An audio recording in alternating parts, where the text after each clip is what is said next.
आंखें एकदम लाल थी।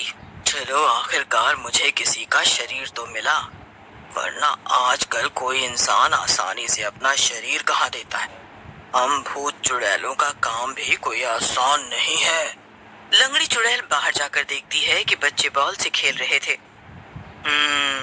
तो पहले मुझे इन विद्दी बच्चों से बदला लेना है। चलो ठीक है, ये तो मेरे दाएं हाथ का खेल है। चुड़ैल बच्चों के सामने पहुंच जाती है। जिया को इस हालत में अपने सामने देखकर गोलू फिर से कहता है, अरे ओ लंगड़ी घोड़ी, तो फिर से आ गई। अभी यहाँ क्या करने आई है? हमारे साथ खेलेगी क्या? अरे वाह मोटे बच्चे, तूने तो खूब अच्छे से समझ लिया कि मुझे क्या करना है। हाँ मैं तो यहाँ। गोलू ने गुस्से में बॉल को लंगड़ी चुड़ैल की तरफ फेंका, लेकिन चुड़ैल ने उस बॉल को इतनी तेज लात मारी कि वो उड़कर सीधा गोलू के मुंह पर जाकर लगी। सभी बच्चे ये सब देखकर हैरान रह गए। सभी बच्चे जिया का ये रूप देखकर दंग रह जाते हैं। सुन लो सब के सब, आज के बाद किसी ने भी मेरा मजाक उड़ाने की कोशिश की तो गोलू की जगह वो होगा। जिया के मुंह से ऐसी बातें सुनकर सब बच्चे डर जाते हैं और वो लोग गोलू को लेकर अंदर चले जाते हैं। वो जिया से कुछ भी नहीं बोलते। ये सब करने के बाद चुड़ैल वापस कमरे के अंदर जाती है और जिया के शरीर से बाहर आ जाती है। क्या हुआ? मैं यहाँ क्यों खड़ी हूँ? तुमने क्या किया? अरे मैंने तो वही किया जो करने का मैंने तुमसे वादा किया था।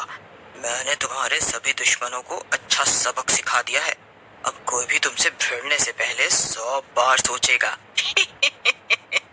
अरे वाह, लेकिन आखिर तुमने ये सब किया कैसे? ज्यादा कुछ नहीं, बस उस मोटे बच्चे गोलू के मुंह पर बॉल फेंक कर मारी और बाकी सारे बच्चे वैसे ही डर के भाग गए। चुड़ैल की ये बात सुनकर जिया को अच्छा नहीं लगता है। क्या तब तो गोलू को बहुत दर्द हो रहा होगा ना? तुम्हें ना इतना ज्यादा करने की क्या जरूरत थी? उन्हें बस थोड़ा बहुत डराना था, इतना परेशान भी नहीं करना था। अरे ओ लड़की, मैं चुड़ैल हूँ, चुड़ैल, और मैं लोगों को कम या ज्यादा परेशान करना नहीं जानती हूँ।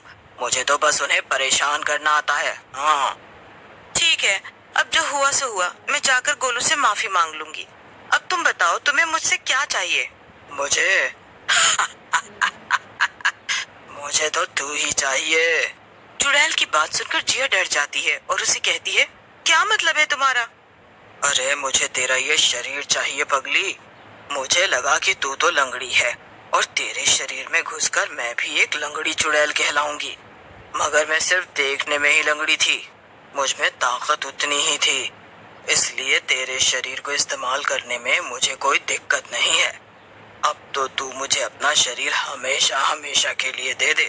वैसे भी ये तेरे कुछ खास काम का तो है नहीं। क्या? नहीं, बिल्कुल भी नहीं। मुझे अगर पहले पता होता कि तेरे ऐसे इरादे हैं तो मैं तुझे कभी अपने शरीर में घुसने नहीं देती। इतना बोलकर जिया बाहर हॉल की तरफ भागने लगती है, लेकिन चुड़ैल हंसते हंसते उसके पीछे चलती है। जिया हॉल में तो पहुंच जाती है। वो सभी जिया के पीछे एक चुड़ैल को आता देखकर डर जाते हैं। हा हा हा हा हा, इस लड़की को मेरे हवाले कर दो, वरना मैं तुम सबको नहीं छोड़ूंगी। फिर यहाँ वहाँ रोते घूमोगे तुम सब। तभी गोलू चुड़ैल के सामने आता है और कहता है, ओह, तो तूने मुझे मारा था। मुझे लग ही रहा था कि जिया तो ऐसा कर भी नहीं सकती है, लेकिन तूने गलत बच्चों से पंगा ले लिया बेवकूफ चुड़ैल। हम लोग रोते नहीं है बल्कि रुलाते हैं। ओहो, तुझमें तो बड़ा दम है मोंटू। अब तो मेरा इरादा बदल गया। पहले मैं तुझे पकड़ूंगी और बाद में इस लड़की को। इधर आ। चुड़ैल बच्चों को डराने की पूरी कोशिश कर रही थी, लेकिन उसकी बात कोई भी नहीं सुन रहा था। इसीलिए चुड़ैल ने अपनी सारी ताकत इकट्ठी की और हवा में उड़ने लगी। उसे देखकर सभी बच्चे डर गए। चुड़ैल बच्चों पर हमला करने ही जा रही थी कि तभी जिया उस पर अपनी लकड़ी फेंककर वार करती है। लकड़ी लगते ही चुड़ैल धड़ाम से वापस जमीन पर गिर जाती है। दोस्तों जल्दी से उस पर हमला कर दो, इससे पहले कि वो फिर से ताकतवर हो जाए। जिया लकड़ी फेंकने की वजह से गिर गई थी, लेकिन बाकी सभी बच्चे एक साथ चुड़ैल पे हमला कर देते हैं। चुड़ैल एक साथ इतने सारे बच्चों से नहीं लड़ पाती है, इसीलिए वो दुम दबाकर वहाँ से भाग खड़ी होती है। सभी बच्चे जिया के पास आ जाते हैं